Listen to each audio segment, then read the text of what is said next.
Well, the future looks bright for Israel's space technology. That's the view of Mike Kaplan, who was involved for some 3 decades with the U.S. Defense Department, NASA, and Boeing, and who just last week immigrated to Israel. Good evening, Mike. Thanks for coming in. Thanks. My pleasure. And Mazal Tov on your making Aliyah, that big jump across the pond and putting your life here with Israel. I know you came with the Nefesh B'Nefesh organization, which is doing wonderful work. Absolutely.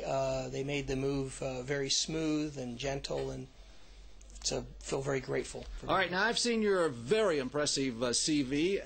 Until you made Aliyah, you worked recently as a program development manager for NASA, space science and commercial space missions, advanced space exploration with the Boeing Company. Can you put that experience to work here? I very much look forward to it. I made a pilot trip back in April, had some meetings with people at IAI and Elbit, and it seemed clear that there was a place, some places for me here in Israel to contribute and help grow the space program here in Israel. And I was excited to see in the last couple of weeks some announcements from the government in terms of some new initiatives and a greater emphasis in growing the space program. So time looks ripe. As we look forward, where do you think Israel can most capitalize in the space industry? Well, my understanding of Israel's evolution is Israel has always been at the cutting edge of new technology that hasn't quite made it or been mature in other parts of the world. And I'm looking forward to areas of robotics and sensor technology and information processing. Sensor fusion is a buzzword people use often. And looking to see what those niches are where Israel can really provide some value added.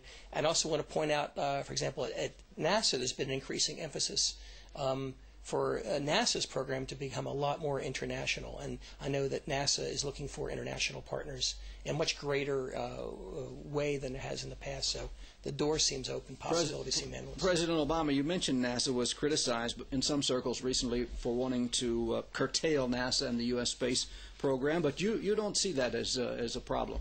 I actually completely disagree with that view. Decision was made actually before President Obama came to lead the country to phase out the space shuttle and develop a new set of vehicles. And I think what President Obama has done has been to look at the private sector and say the government has been basically carrying people to low Earth orbit. It's time for the private sector to take that over and have NASA focus on taking humans from low Earth orbit to beyond, whether it's asteroids or Mars or whatever is the next step. And so it's a huge opportunity.